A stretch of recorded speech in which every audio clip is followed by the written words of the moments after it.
Just give it a couple minutes for everybody to get plugged in, logged in, out of the waiting room and into the event. Remember when we used to walk places? No. Remember when we used to go places for stuff like this?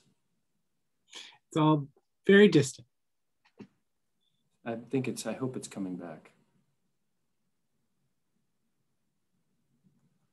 So it looks like we've got everybody in from the waiting room. If not, they will only miss my intro, which I'm sure they won't really miss. So welcome to all of you and greetings. My name is Professor Phil LaMarche. I am an associate professor of English here at SUNY Canton, as well as the creator and director of this speaker series. As those of you know who have attended these events in the past, you know I have to go through my thank yous. We have a lot of gratitude to spread around because it takes a lot of help to make this event series possible. First and foremost, I'd like to thank the SUNY Canton College Foundation. They've been on board from the very beginning of the speaker series 10 years ago now, and have been firm supporters every year. And we really owe a lot to the College Foundation and their generosity. I'd also like to thank the offices of the president and the provost. And I'd also like to thank the College of Business and Liberal Arts, as well as the English department. And I'd also like to thank all the people on campus who have worked tirelessly to keep this campus rolling through these incredibly difficult times, to keep this campus safe, all the testing, all the work that's been done has just been monumental. And I'd just like to thank all of you who have done that work. And I'd also like to thank the students for hanging in there, for coming back to school, for joining us, for sticking with it. It's now the last week of the semester, and congratulations for making it through. I know it's been a hard push. For many of us, this semester seems to have been the hardest. I don't know exactly why, but maybe it's just the gradual grinding nature of this thing. But hopefully there's some light on the horizon for all of us. And hopefully we'll be back to some kind of normalcy in the fall. And as we sit here in the last week of classes at SUNY Canton, it's hard not to reflect on the past year. It's been a real rough ride, and our hearts go out to all of you who have suffered losses and challenges through this crazy time. And I'd also like, again, to congratulate you for sticking it out. I know it's been tough, but congratulations for sticking it out and hanging in there. The world around us seems to finally be changing and heading in the right direction for the first time in a while. I know that as I reflect back on the rocky road we've just rambled down, I have to acknowledge that strangely, in all the sea of difficulties and challenges, there were also blessings along the way. One of the bright spots for me was a new friendship with our speaker tonight, Chase Berggrun. As the physical communities around us seemed to disappear in the wake of the pandemic, many of us reached out to find new digital gangs to hang out with and ride out the storm. Chase and I met in the early weeks of the pandemic, and it was our friendship and the group that we settled into that really helped me keep my spirits up and helped me fight off the growing sense of isolation that I had as the pandemic set in and settled in and stayed. After meeting Chase, I began reading her work, and that too helped draw me back into the world out of this growing sense of isolation that I had. Her book, Red, is one of the more interesting works of literature I've experienced in some time, and I immediately wanted to share it with my students and bring her to our campus, albeit virtually, of course. I'm very excited for Chase to share with us not only the poems of Red, but also the mind-bending process of its composition. One of the cool things about my job, especially not only as an English professor, but as the director of this series, is that I get to go out in the world and I get to read stuff and curate the stuff, find the cool stuff, and bring it back to my students into this series. And Chase Berggrun is surely one of the cool things that I've found out there in the world and brought back to share with you all. Chase Berggrun's poems and essays have appeared in American Poetry Review, Poetry Magazine, Poem a Day, the Pen Poetry Series, Six Finch, Diagram, and other publications. She has received her MFA from New York University, and I believe that she has a very bright literary future ahead of her. And we are lucky to be able to share this evening with her. I look forward to hearing her work and hearing what she has to share about her process. And also at the end, we'll have a brief session of a question and answer where we'll be able to ask questions about the poems and about her process. So with that, let's welcome Chase Berggrun.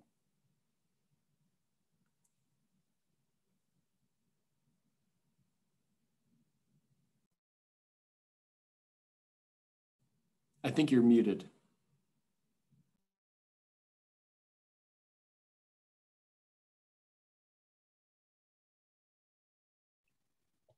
Hi, sorry. Hi, everybody. I'm Chase, and I'm super happy to be here with you all virtually. I'm going to read some poems from my book. It's called Red. And I figure we can maybe talk a little bit more about the process in the Q&A, but just to kind of give some context for the reading, Red is a collection of 27 poems broken into chapters. And it's an erasure of Bram Stoker's Dracula. What that means is that the text of my poems is taken entirely from the text of Bram Stoker's Dracula. I didn't add or change any of the words in the original text. I didn't change the order of the words.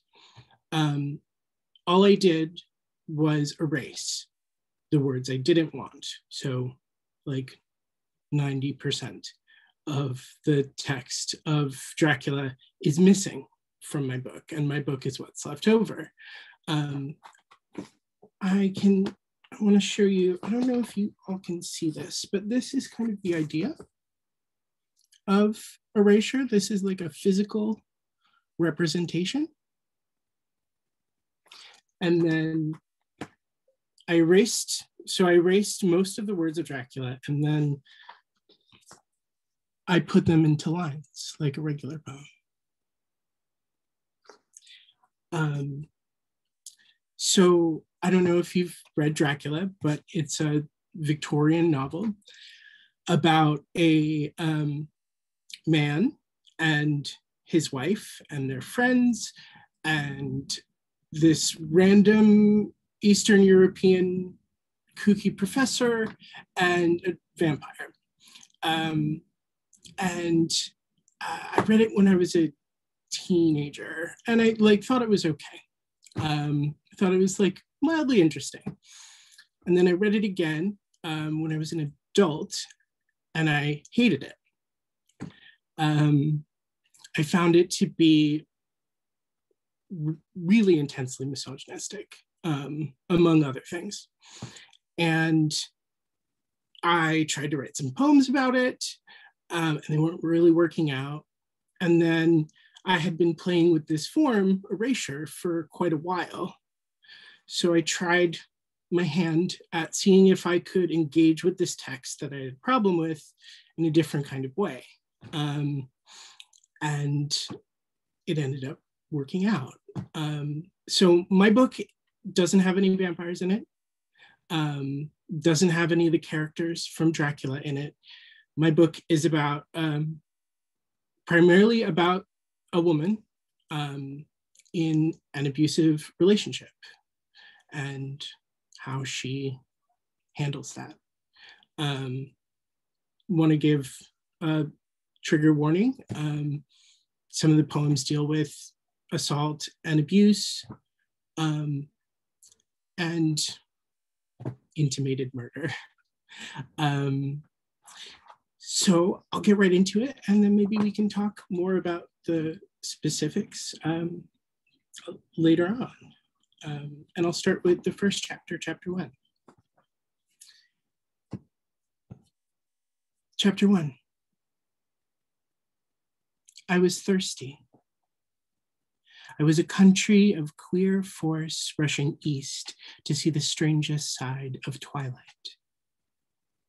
I was a woman.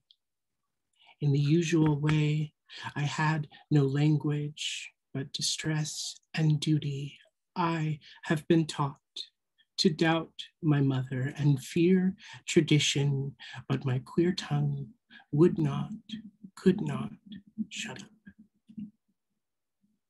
The afternoon sun seemed mighty and touched my arm with a delicate pain, a woman kneeling in self-surrender to the new weeping silver into great masses of grayness, the clouds, which ceaselessly walk and pause as though unmercifully urged on.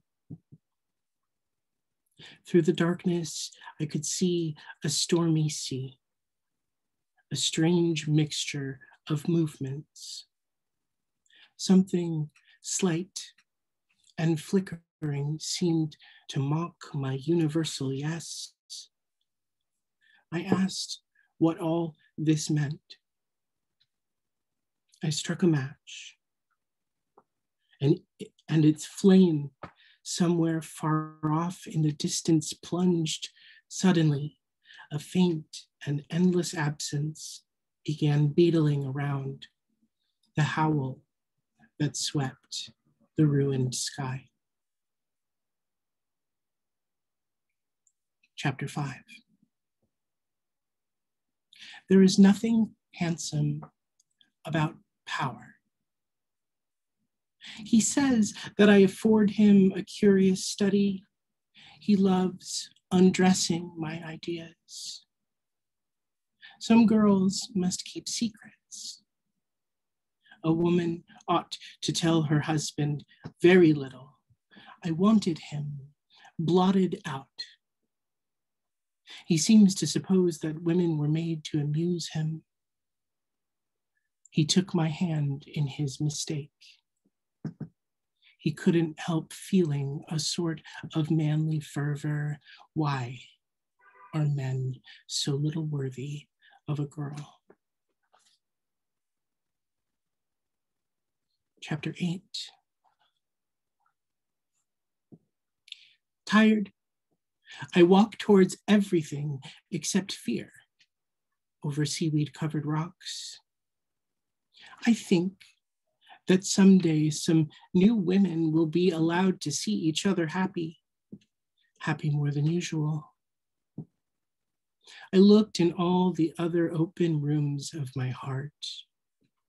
A vague fear obscured the whole scene into a diorama of ruin, as sharp as a sword cut. The light struck a half-reclining cloud. Time and distance trembled in my body. To become in love with everything, apropos of nothing. To see without seeming to stare.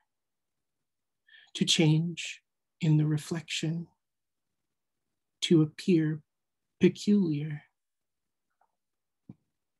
We never refer to sadness as something that looks like secrecy, but it does. I drifted on the fresh breeze. I did not like it. Joy, joy.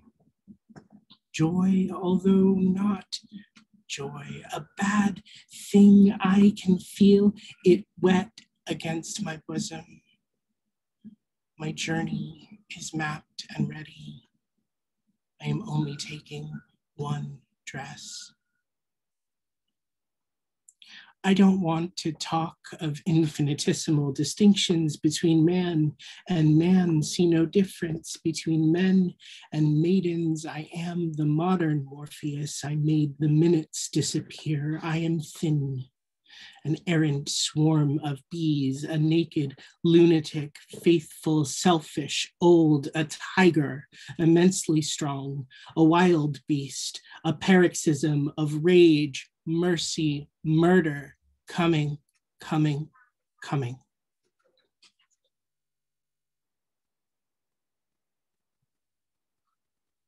Chapter 10. My art is a thing concerning sudden death. I shall unfold when ripened, dig and sow and sprout, sprout, begin to swell. Change gathers round of foreign body and envelope of ordered selfishness. I used my knowledge of this rule to recognize the origin of my silence. I choke on a narcotic kiss. Something like life seemed to strain my soft voice, betraying emotion not at all wholesome. It once occurred to me that this was loss, but I abandoned this idea, drenched to a scarlet with want. Sleep, a presage of horror. Dread all night long rose and fell with the regularity of a pendulum. I was anxious about my work. My brain was beginning to argue with itself. I heard the low hiss of inspiration. My iron face was drawn and ashen as a corpse after prolonged illness. I must obey, and silence is a part of obedience. Obedience is grotesque to me. It keeps me fixed to weakness. Chapter 14. After a bad night, I lock myself in my room and read. I had only imagination. I remember how on our wedding day, he said, "I shall never let trouble or nervousness concern you. You can trust me." I must not forgive. I cannot. I know the real truth now. My imagination tinges everything with ill adventure. I suppose a cry clears the air, as other rain does. I have a good memory for details. It is not always so with young ladies, or so it had been said to me. I cannot comprehend this husband. Women, all their lives are interrupted, considered hysterical, summoned to make children for the strong and manly, and for his sake must smile and not speak. Now this man, I began to think, a weak fool. I had trusted him. My husband even half believed his words when he said I would have an ordinary life without dread. Let me tell you from experience of men, his brain and heart are terrible things. This man, impotent in the dark, he succeeded in getting me to doubt. Everything took a hue of unreality. I did not trust even my own senses. You don't know what it is to doubt everything, even yourself. I am a wife he fashioned by his own hand to be sweet and earnest and so kind. An idea struck me. Following great loss, people see things that others cannot. Men want to explain, see themselves new, pretend to be young. Ladies' bodies are deemed unholy by the very men who burn them. Generations of men believe that women walk amongst them without knowledge. My thesis is this. I want to believe in a universe willing to understand. Chapter 15.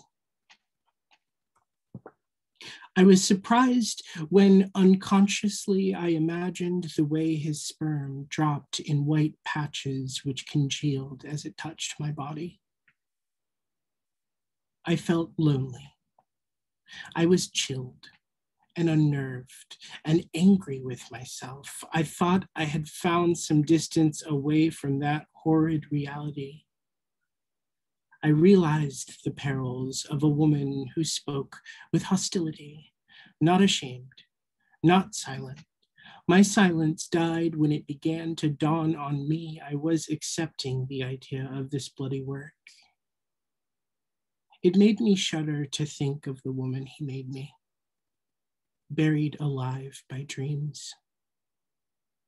I know I must pass through bitter waters to reach tomorrow. I am young and desperate.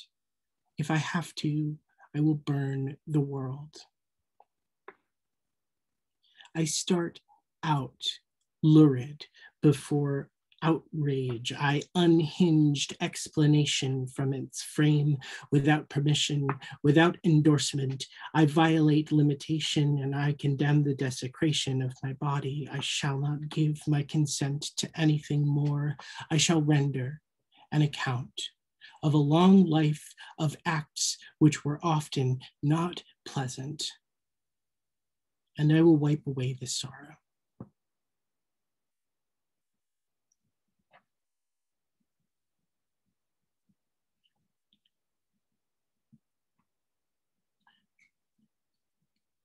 Chapter 16.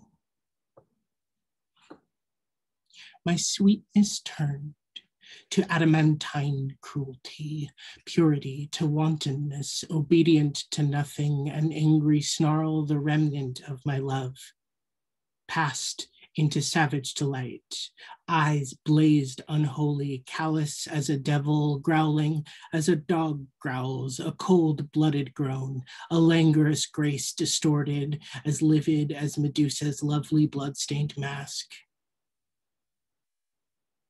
Between the sacred closing of my knees, the place where the dead remain, where I, in mourning, wore the weight of the body. The career of this unhappy lady is just begun. Instead of assimilating, I will strike the blow that sets me free. Amongst the silence of the stars, amongst infinite unholy snows, I will rejoice. I had more human considerations to look towards. Pain and waste were dear to me, a grinning devil now, and now, to find the author of this sorrow and stamp him out. And to the bitter end, I shall be ready. And I think I will end. How are we doing on time? Okay, 2 more? Great. Chapter 20. I was not in a condition to prove much. Hieroglyphical, half obliterated by booze and booze the night before. I am tired and pale. I kept a broken burden, reticent. My dirty daily tasks misled me. I found difficulty in discovering the right track, but had a vague idea of who to ask. I walked westward. Beyond the framework still remaining, I would have given a good deal to gain access to dusk. Autumn was closing in on me. I made a gallant effort to be cheerful. My task seems to have become repugnant to me. I had to get abreast of my own doubt. Through the cloudiness of insanity he dogged upon me came inspiration and confidence. He would distract my attention with ridiculous nonsense or with another homicidal fit. I cannot think clearly when my body is confined, and this story is haunted by his lethargic buzz and fire. The only important observation was, men are not useful. I seem at last to be on track to the coming destruction.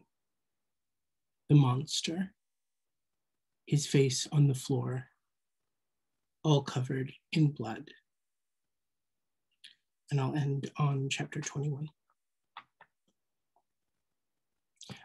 A detail in a pool of blood, the body gathered in an awkward kink. I dress myself in easy anything. I softened into a swollen confusion, only slightly solid. I was shining. He beckoned. His hands, a dark mass like 1,000 rats. A cloud closed over my eyes. I moistened myself with brandy. I held tight to life. I became like water. Kneeling on the edge of the bed, his face was turned. His left hand held both arms. His right gripped my neck. Blood, a thin stream of it. His nostrils quivered. I lay in disarray. My eyes, and from them came an endless moment. Cold moonshine dazed me. I began to pull on clothes. I drew back, unclean. Shame folded me like steel, tried to twist me in obedience. I could not feel the rise of reddening dawn.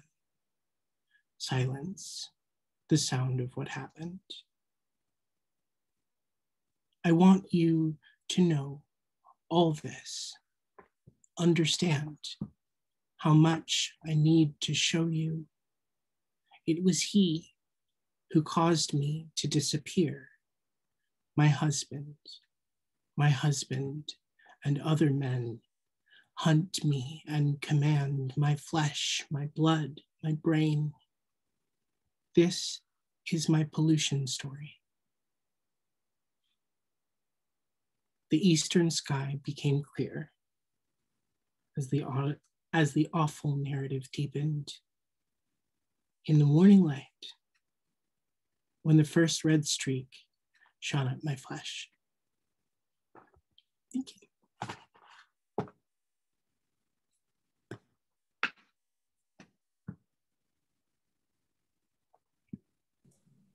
That was really great, Chase. Thank you.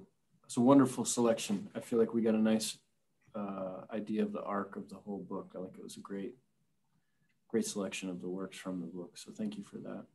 Thank you. We're going to open it up to questions. Folks, feel free to, you can unmute yourselves and ask in person. You can type in the chat bar, whatever you feel comfortable doing. Looks like Arthur has his hand up.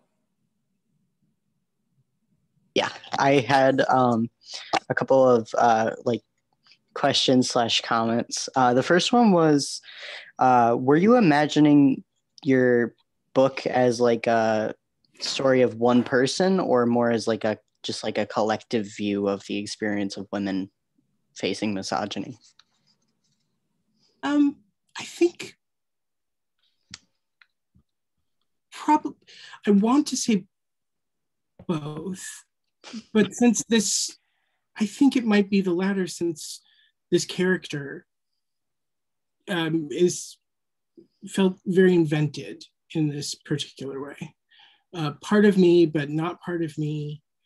A reflection of my own experiences, but not a reflection of my own experiences. I think the intention there was to make a sort of broader statement. Cool. I just wanted to comment that as a criminal investigation major, I probably should not be condoning homicide. However, go off. I really enjoyed the ending. It's good for her. Spoiler alert, the book does end the way you might think it ends. Yeah, which I will turn a blind eye. But that's all the comments that I had. So thank you for sharing your book with us. I have a question. Yeah. Hi, my name is Anicia. I just wanted to know like what inspired you to start writing, and and who inspired you to start writing, especially in the tone and direction of your reading. To start writing in general, or start writing? Yeah, and the tone and the direction that you were going, because like I know this piece was kind of very, very vivid. So like what made you wanted to write about this, and like what inspired you to write about this?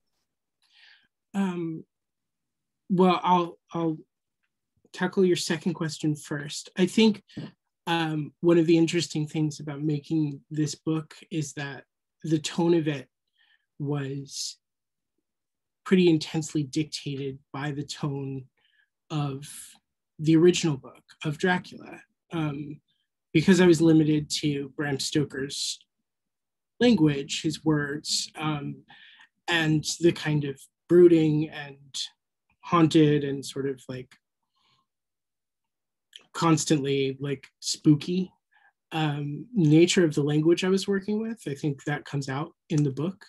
And that is sort of a combination of that language and then my own sort of tonal impulses, I suppose. What made me want to start writing? Well, I went to a really weird middle school, and we had a poet in residence at this tiny little charter school in Cape Cod.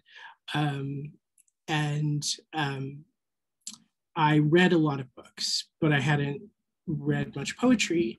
And I found this copy of a book open on our poet in residence's desk, Vladimir Mayakovsky.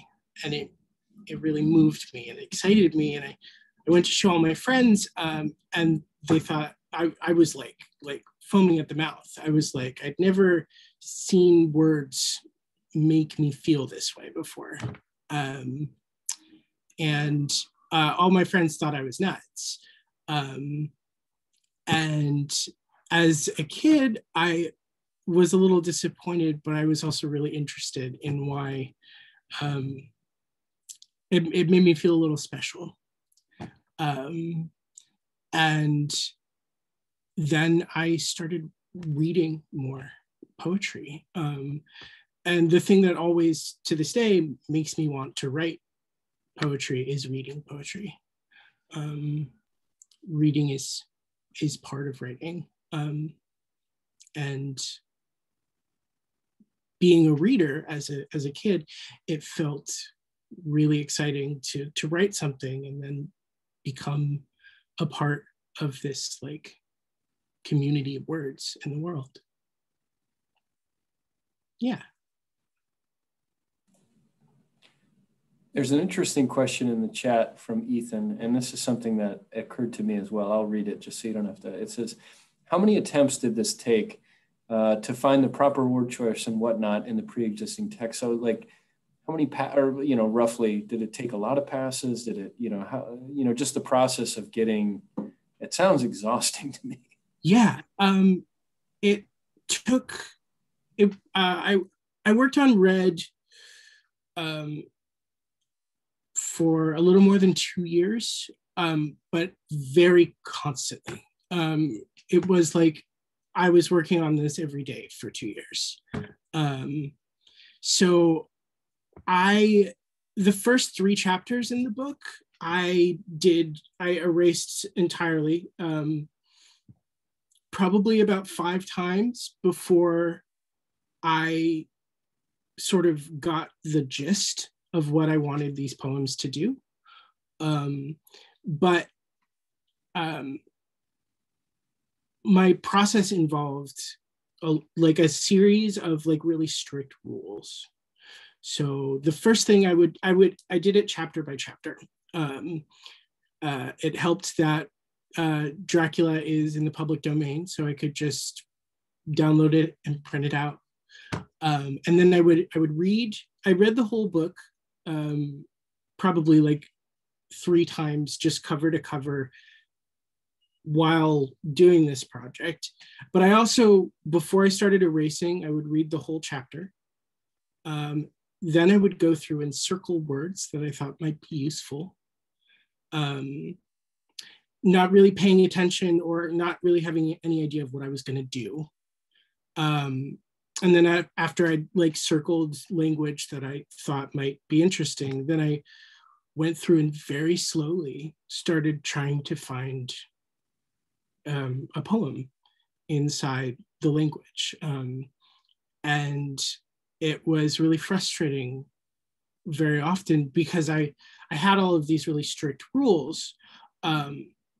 So I would start a line that I was really excited about, and then I needed, and then I'd come to a point where I needed like the word "the," or I needed like some kind of language to make the line work, and it just wasn't there.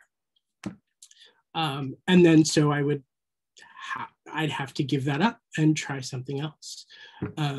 Because it was sequential, it also made it really difficult to revise.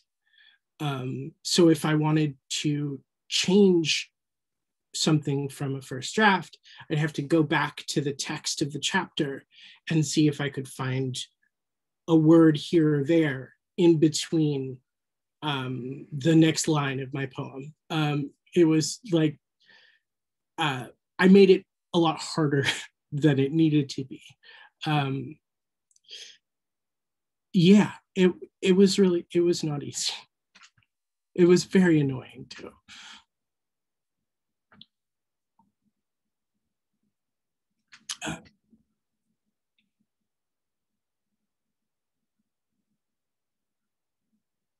Yeah. I can read another question from the chat. Yeah. Sean O'Brien, who's a professor here in our English department, beloved Professor Dr. O'Brien, who also teaches the book Dracula. Oh, really? Yeah. I don't know why he's typing in the chat. He should be talking out. But I will read for him. Maybe he's got a room full of screaming children. I mean, some of us, we all have that excuse at times. So what a wonderful reading. Did you ever have to consciously struggle to avoid directly connecting the speaker with Mina? ? That's a great question. And the answer is yes. When I started this project, I started the erasures at first in the voice of Mina, and then I tried it in the voice of Dracula, and then in the voice of Lucy. And a professor of mine, actually, I showed her some of the erasures, and she told me that she liked them. They were passable poems, but they weren't interesting. And that was when I realized that I needed to make these erasures a completely separate story. And so I thought a lot about this particular character in Dracula, Mina, who is, I mean, if there's a protagonist of Dracula, maybe it's Jonathan Harker. Mina is his wife. And she's really interesting as a character in Dracula because she's really flattened by the way that Bram Stoker thinks about women. So she's half of the time she's active, and half of the time they put her in a room and they go to do their man business of killing the vampires. But she's actually the person who's speaking the most in Dracula. And so a lot of the language that I was using was her voice. But I find the question interesting because it's true. I really didn't want to make her that character. And sometimes it was tough. I had to do a lot of rewriting to make sure.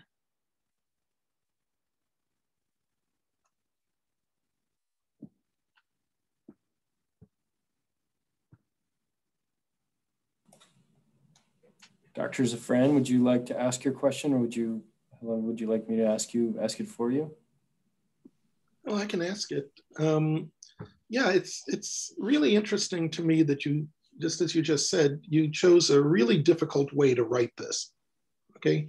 And so, it seems to me maybe there was a subconscious desire to, take Stoker's words and to rehabilitate him, relative to his misogyny. And I'm wondering if that was part of the reason that you chose to do it this way. So one of the things that struck me when I started thinking about Dracula in general is how, like, very widely it's been taught. I go back and forth on my feelings about Dracula as a novel, because if I really hated it as much as I like to say, then I wouldn't have been so captivated by it. So that kind of forces me to be a little honest with myself about that. I think there's a reason why it became so popular, why aspects of Bram Stoker's vampire have become integral aspects of vampires in general. There's a reason why this book is so immensely popular. One of those reasons is that, well, this is a whole nother story. I can talk about that a different time. Anyway, I'm not sure if I was trying to rehabilitate Stoker. I think I was trying to have a conversation with him. And Erasure ended up being the only way that seemed to be working. I wanted to question the way that these characters were written and the sort of like feelings and the politics and the ideas behind the way these characters were written. And I wanted to explore I wanted to like get really deep into the text and talk with it and figure it out. And for me, the only way that worked was to tear it apart.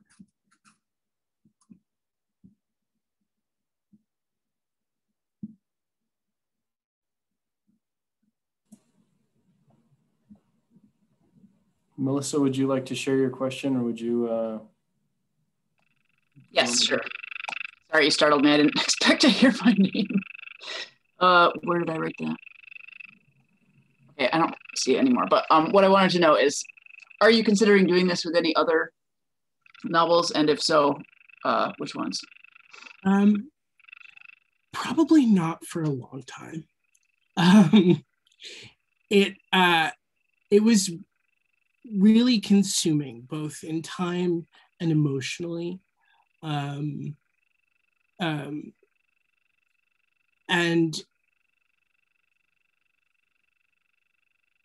it's one thing I'll say about Erasure is that it's not a very good way to write a poem.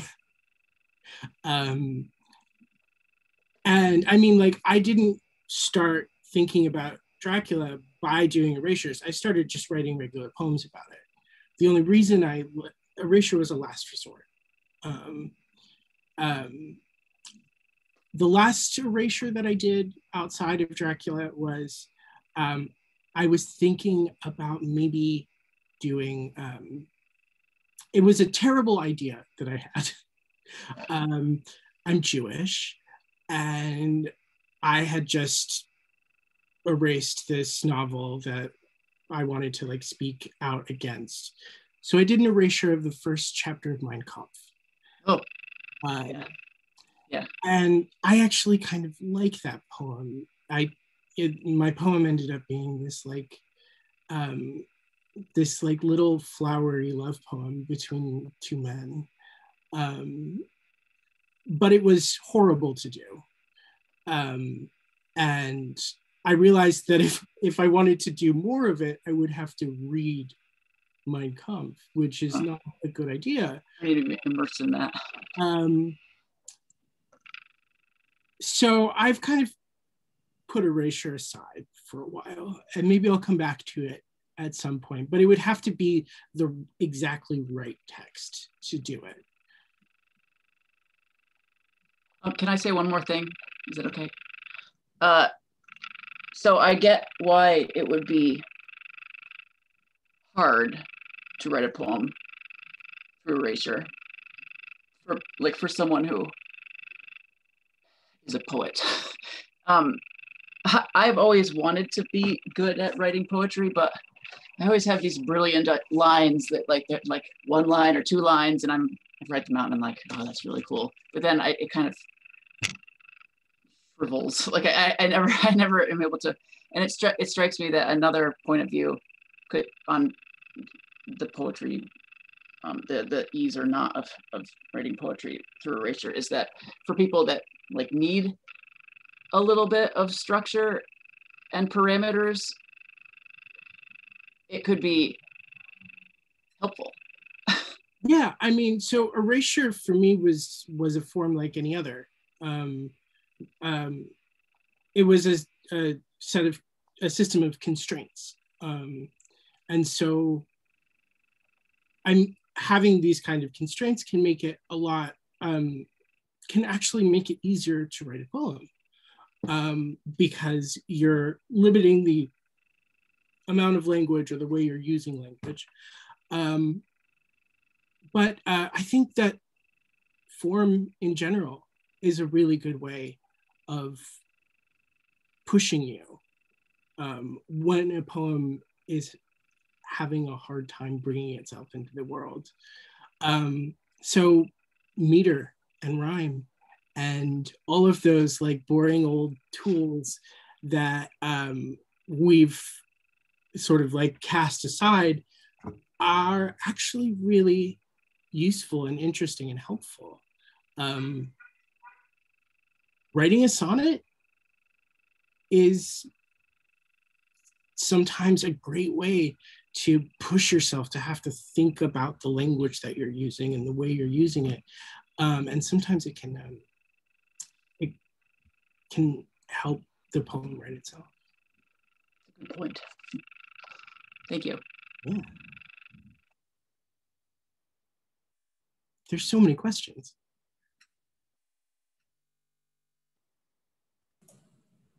Emily, would you like to share, or would you like me to share your question for you? I can share. Hello, thank you for a beautiful reading. So I was curious about where and when you first saw Erasure as a form, actually, where you were first exposed to it. I wasn't familiar with it as a poetry form at all. And obviously it's incredibly difficult to execute, but it seems like a fascinating idea. But so yeah, I was just really curious about how you first came across it and were exposed to it as a poetry form. Yeah, I have a lot to say about that. So I first encountered Erasure in a class, in an English class as an undergraduate. A professor of mine at UMass Amherst gave us an assignment to do erasures, and I did Freud. And it was I took to it really strongly. I found it really interesting. I found it like sort of half automatic and half like insanely focused. And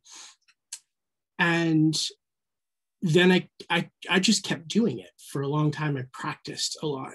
And all of them were very bad. Very, very, very bad. Like it took me years of practice and like reading other erasures and thinking about erasure to have been able to write this book. And one of the big problems was I couldn't find the right text for it. And Dracula ended up being really useful, being the right kind of text. There are some other erasures that are really incredible. A poet named Srikanth Reddy wrote a book of erasures called Voyager, which is an erasure of, what's his name? The former UN Secretary General who, and President of Austria, who it later turned out was also a Nazi war criminal. Kurt Waldheim. Kurt Waldheim. And his voice is on the Voyager record that went into space, sort of like representing mankind. Srikanth Reddy took his autobiography and did an erasure of that. It's amazing. M. Norbessa Philip has an erasure of called Zong of a legal decision that was rendered after a ship full of enslaved people was scuttled for insurance money. This really like horrible, awful document, and she decimates it. And it's one of the most beautiful and brilliant books I've ever read. And then erasure is also like, there are a lot of people who do like really artistic stuff with it. Jenny Holzer is a visual artist who does a lot of stuff with erasure. Tom Phillips has a book called The Humument where he like paints on his erasures. Yeah. Thank you. You're welcome.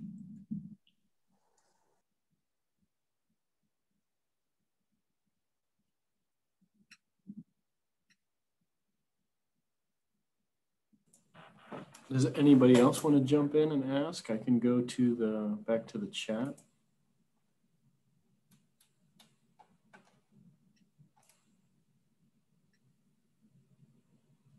You answered one of my questions. I was thinking about the constraints of erasure. And this semester, my creative writing class, we had kind of inspired by your work, and we did erasure. We did works of erasure, and it was really fun to see the choices of what people chose.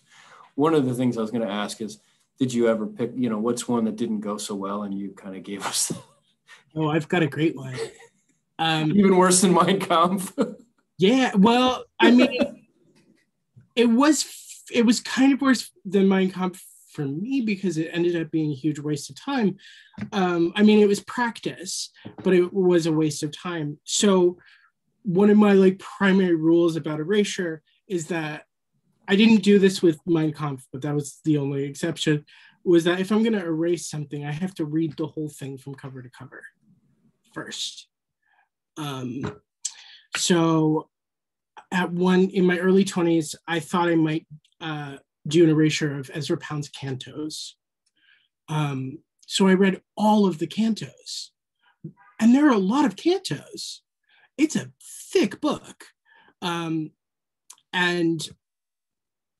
I don't love it. It's Ezra Pound was kind of an asshole. And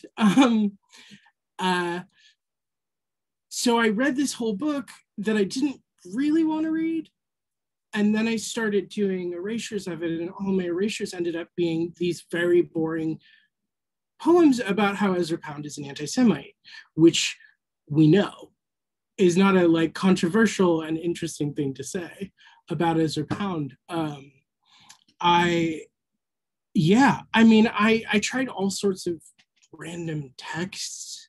I tried finding books on the street, just and doing erasures of them, and like nothing really clicked until Dracula. There are like things about Dracula that worked for erasure. It's an epistolary novel written in the form of letters, so it's written with these I pronouns that made it really useful in erasing and like building a narrative and a voice for my character. And then it's well written, but it's not like super, super well written. So there was a challenge there in like finding like language that wasn't like overly poetic, because I liked that it was kind of hard to do. It made me work on it more. There were like some happy accidents. Like I read in chapter 15, there's this scene in Dracula where they have a candle and it's dripping. They're like going into the tomb of Lucy Westenra, and they're going to kill her because she's been turned into a vampire. And Stoker uses the word sperm to describe this candle wax dripping. And that was the word I needed in that moment. So, but then there are like moments in my book where like the word ladies comes up a lot, which is not a word I would use in a poem. And there's this like sort of archaic language that I had to work with. Yeah.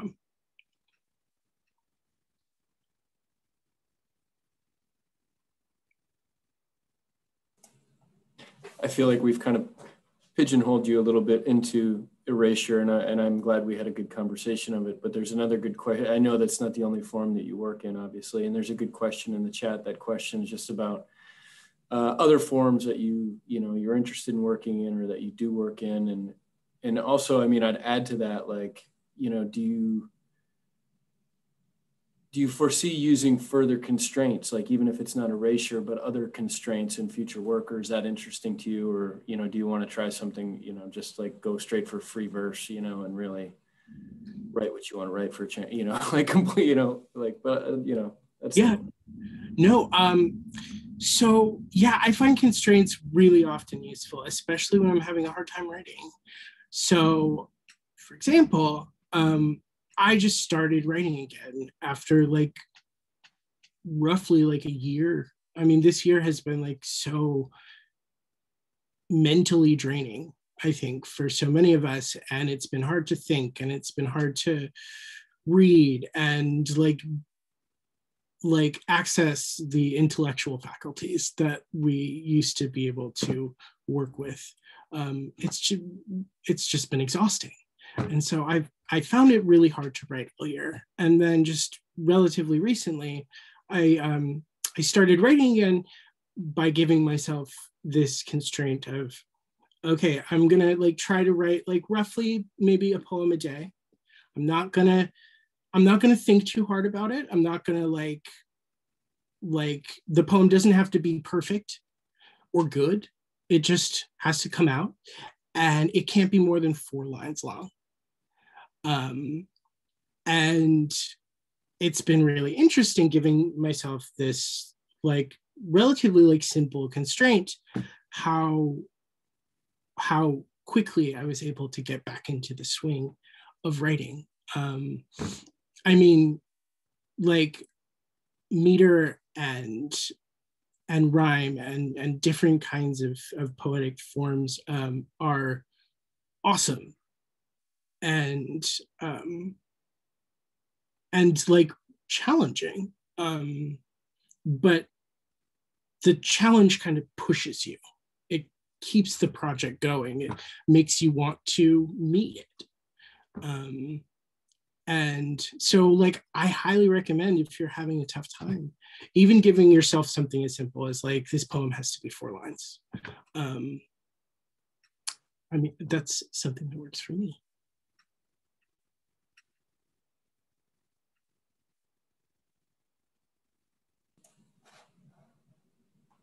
Dr. Safran commented about how the use of restraint or constraints is not just a poetic device, right? But it's used in music and all sorts of artistic composition. And the irony, the great irony to me is, I think I always thought of constraints as being about conformity, and restricting creativity. But it's weird how sometimes imposing a little conformity or a little restriction forces you to open this other door of creativity you didn't even know was there.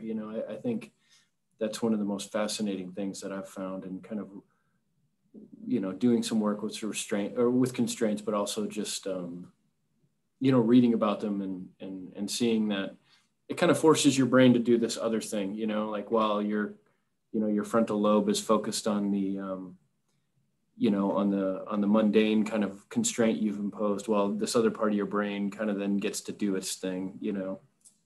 Right, it's super liberatory. When I started writing, as a teenager, I hated, I don't know, Emily Dickinson. I hated Emily Dickinson. And I was so turned off by all the stodginess of the romantic poets, or just like meter and form in general. It felt like this sort of like weird invisible poetry dad telling me what to do and not to do. But as I kept writing and critically like kept reading, I generally write in free verse, but one of the like more prominent, the earliest and more prominent like American poets who really started to popularize like free verse, William Carlos Williams writes about how free verse isn't free. There are internal rules of rhythm and sound and form on the page that poems innately have, that you can't get away from that. I mean, you can, and that's where a lot of like brilliant experimental poetry comes from. But as I like kept writing and kept learning, I realized that I needed to learn about meter. I needed to learn how to write a sonnet, even if it was bad, because those rules are really important and they teach a lot about poetry in general. And then once you know them, you can break them.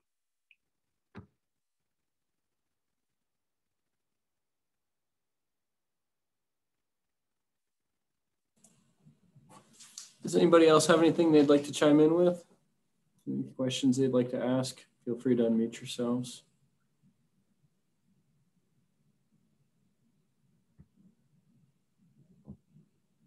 Looks like you've got the best of us, Chase.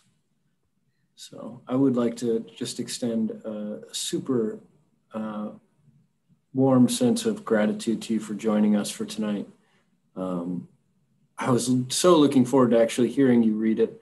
And it was wonderful to hear the poems in your voice and to hear your intonations. It was really great. Like, I'd read the poems, and it's one of the things I try to teach my students. You know, it's really it's one of the motivating factors behind this whole reading series is that it's one thing to read literature on the page. It's a really another thing to hear it as a really living, breathing animal.